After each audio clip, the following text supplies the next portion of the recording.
अपनी आवाज बुलंद करने के लिए यहाँ बैठे हुए हैं। आज हमारी शिक्षा नीति जो है, हमारा जो शिक्षा का तंत्र है, वो समावेशी है, वो निजीकरण को बढ़ावा देने वाला है, वो ठेकेदारों को बढ़ावा देने वाला है, वो जो निम्न तबकों से लोग आते हैं, जो हाशिए के तबकों पर समाज रह रहा है, उनको शिक्षा से बाहर कर देने वाला है, एक्सक्लूजनरी है। लेकिन मेरे लिए सवाल यह भी है कि क्या ये एक्सक्लूजन 2014 के बाद की बड़ी घटना है? क्या ये एक्सक्लूजन, क्या ये बहिष्करण हम पहले से देखते आ रहे हैं? अगर हम अपने इतिहास को झांके, हम टटोले कि कैसे हमारे इतिहास में, हमारे अतीत में राजकुमारों को पढ़ने दिया जाता था, उच्च जातियों को पढ़ने दिया जाता था, उच्च वर्गों को कहा जाता था कि आप पठन पाठन कीजिए। वही जो निम्न जातियों से लोग थे, निम्न वर्ण से जो लोग थे, जो अछूत थे, उन्हें शिक्षा से बाहर कर दिया गया। उन्हें कहा गया कि आपके लिए केवल श्रम कार्य ही आरक्षित हैं। और इसके उदाहरण हमें मिलते हैं, हमारे मिथकीय ग्रंथों में मिलते हैं, धार्मिक ग्रंथों में मिलते हैं। रामायण में संबुकवध इसकी गवाही देता है। महाभारत में एकलव्य का अंगूठा काट लेना इस बात की गवाही देता है कि यह हमारा शिक्षा हमेशा से ही एक्सक्लूजन करता रहा है। जब अंग्रेज आए तो अंग्रेजों ने सरकारी कर्मचारी पाने के लिए, सस्ते कर्मचारी पाने के लिए लोगों को शिक्षा देना शुरू किया। और वहां पे भी जो एलीट था, जो विचलित वर्ग का तबका था, वही शिक्षा तक पहुंच पाया। लेकिन अंग्रेजों के समय से लगातार, चाहे वो ज्योतिबा फुले हो, उन्होंने हंटर कमीशन को अपनी एक मेमोरेंडम सौंपा और कहा कि सबके लिए आप शिक्षा दीजिए। गोखले ने कहा कि अगर अंग्रेज केवल 1% शिक्षा पर खर्च करेंगे तो पूरे भारत को शिक्षित किया जा सकता है। अपनी लूट का अगर 1% खर्च करेंगे। तमाम जन आंदोलन हुए शिक्षा को लेकर, जमीन को लेकर, रोजगार को लेकर। लेकिन जब 1947 में सत्ता हस्तांतरण हुआ, तमाम जन आंदोलन शिक्षा की बात कर रहे थे, जमीन सुधार की बात कर रहे थे। सत्ता हस्तांतरण के बाद जो एक कानूनी किताब बनी हमारे गणतंत्र की, उसमें शिक्षा को मौलिक अधिकार नहीं बनाया गया। और शिक्षा को मौलिक अधिकार नहीं बनाने का कारण आज हम भुगत रहे हैं। आज हम देख रहे हैं कि आजादी के बाद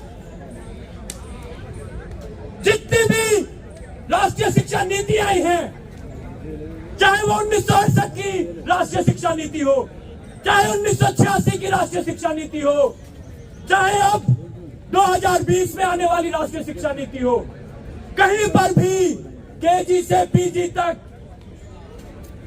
शिक्षा को फंडामेंटल राइट बनाने की बात नहीं है।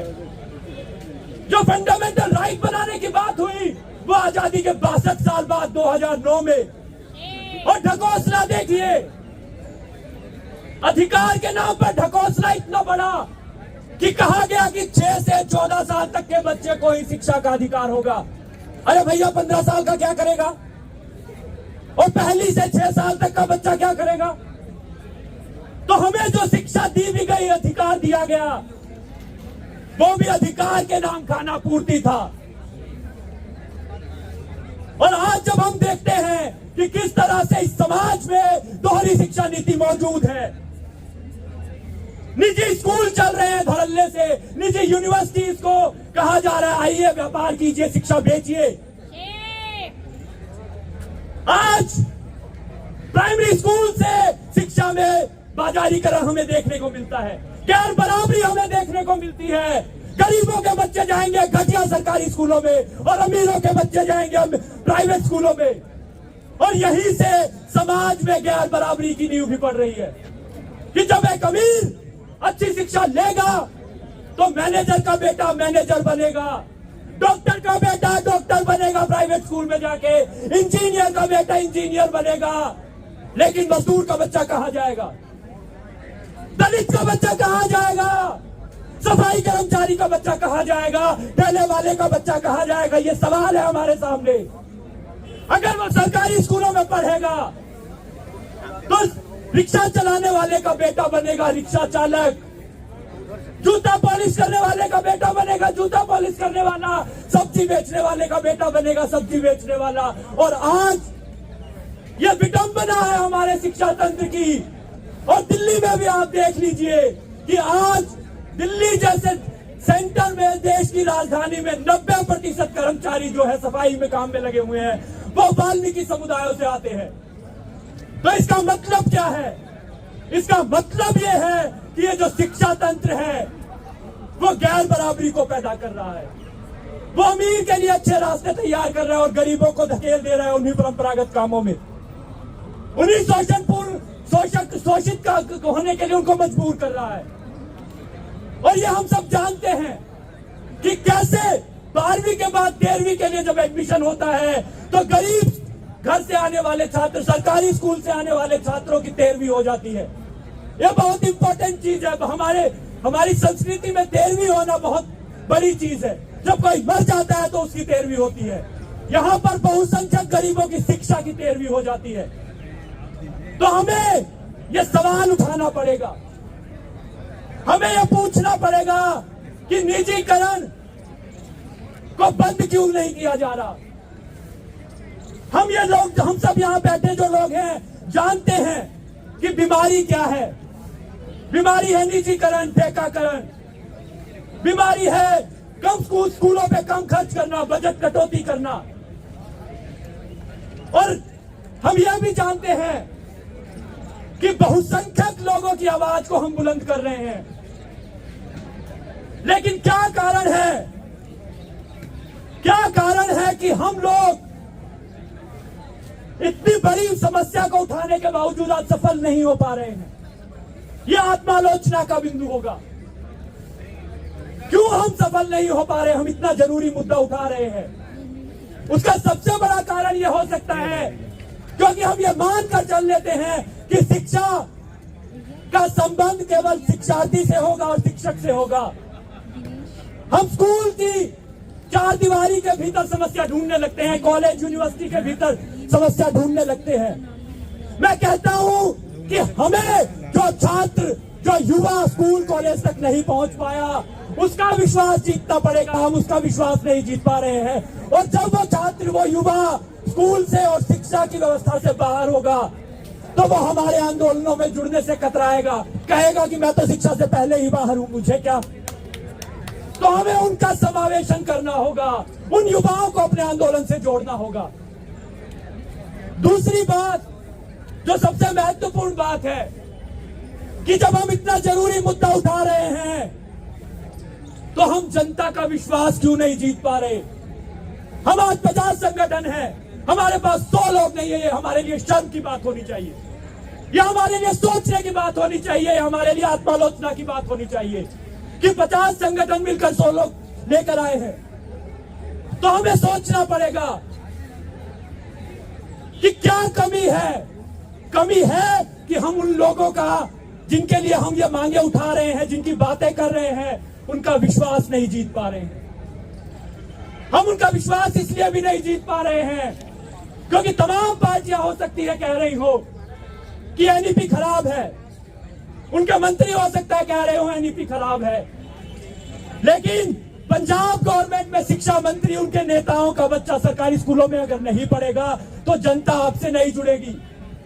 राजस्थान के शिक्षा मंत्री का बेटा अगर सरकारी स्कूल में नहीं पढ़ेगा तो आंदोलन नहीं खड़ा होगा। उसी तरह से अगर केरल में सरकारी मिनिस्टर्स का बच्चा सरकारी स्कूलों में नहीं पढ़ेगा तो हमारे आंदोलनों पे विश्वास नहीं करेगा, वो कहेगा कि आप में दोहरापन है।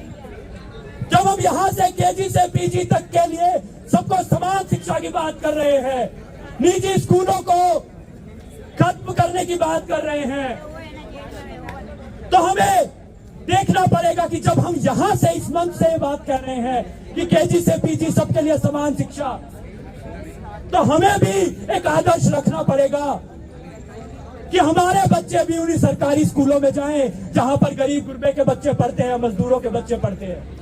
अन्यथा हम उनका विश्वास नहीं जीत पाएंगे। हम 50 संगठन होंगे लेकिन हमारे पास 100 ही लोग होंगे। तो हमें वो विश्वास जीतना पड़ेगा, हमें वो विश्वास हासिल करना पड़ेगा, आंदोलन मजबूत करना पड़ेगा। हम आज बहुत महत्वपूर्ण दिन है, मैं खत्म करने वाला हूं। आज बहुत महत्वपूर्ण दिन है। आज कार्ल मार्क्स का डेथ एनिवर्सरी है। 14 मार्च कार्ल मार्क्स का डेथ एनिवर्सरी है, जिन्होंने इस दुनिया को समझने का सिद्धांत दिया। उन्होंने कहा था, The philosophers have only interpreted the world in various ways. The point, however, is to change it. आज हमें इस संकल्प के साथ जाना पड़ेगा कि हम इसमें बदलाव कैसे लाएं।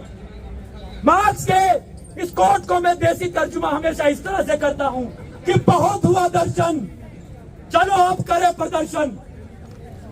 तो हमें प्रदर्शन करने की जरूरत है, लेकिन यह प्रदर्शन होगा कैसे, यह बहुत जरूरी है। अगर इस प्रदर्शन में कॉन्ट्राडिक्शन होगा, अगर इस प्रदर्शन में दोहरापन होगा, तो हम अपने प्रदर्शनों को मजबूत नहीं कर पाएंगे। इसलिए जरूरत है अपने प्रदर्शनों में मौजूद कॉन्ट्राडिक्शंस को खत्म करने की, अंतर विरोधों को खत्म करने की, और केजी से पीजी तक सबके लिए समान और फ्री एजुकेशन होने की हमें मांग उठानी पड़ेगी। हमें मांग उठानी पड़ेगी कि निजीकरण पूरी तरीके से खत्म किया जाए, ठेकाकरण खत्म किया जाए। हमें मांग उठानी पड़ेगी कि जो युवा शिक्षा के तंत्र से बाहर कहीं छूट गए हैं, उनको हम अब भीतर ला सके शिक्षा के तंत्र में। हमें मांग उठानी पड़ेगी कि जो वंचित परिवारों से हिस्सा आता है, जो सरकारी स्कूलों से पढ़कर जो छात्र आते हैं, उनको विश्वविद्यालय में प्राथमिकता दिया जाए और उन्हें डेप्रीवेशन पॉइंट दिए जाए। तभी हम सही मायनों में अपने लिए, शिक्षा के लिए, शिक्षा को बचाने के लिए एक नया संघर्ष और बेहतर संघर्ष, अंतर विरोध रहित संघर्ष खड़ा कर पाएंगे। इसी के साथ मैं अपनी बात खत्म करूंगा। इनकलाब जिंदाबाद।